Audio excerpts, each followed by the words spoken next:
কোন এক শ্রেণীর মুসলমানের কাছে কোরআন আর হাদিসের হক কথা এই ট্যাবলেট মার্কা আলোচনা সহ্য হয় না, ওরাই তখন বক্তার বিরুদ্ধে আলেমের বিরুদ্ধে সমালোচনা করে। কথা কোন ঠিক না বেটা? এরপরেও পিছনে কে কি বললো এটা দেখার সময় নাই। ওয়াজ সভাপতি স্যারের মতো হবে না, ওয়াজ প্রধান অতিথির মতো হবে না, ওয়াজ গোলাম রব্বানি মাইক পেছে যা ইচ্ছা তাই বলবে এমনটা হবে না। ওয়াজ আল্লাহর কোরআন যা বলবে গোলাম রব্বানি তাই বলবে, এতে কে খুশি কে বেজার ওইটা দেখার সময় নাই। কথা বলেন ঠিক না বেটি? কোরআনের কথা চলছে চলবে, কোরআনের কথা গোপনে হবে না, ওপেনে বলা লাগবে। কথা কোন ঠিক না বেটি?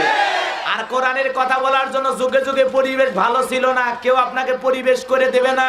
কোরআনের কথা বলার জন্য পরিবেশ তৈরি করে নেওয়া লাগবে। কথা বলেন ঠিক না বেটি? কেউ আপনাকে জায়গা ছেড়ে দেবে না, নিজের জায়গা নিজের করে নেওয়া লাগবে। কথা বলেন ঠিক না বেটি?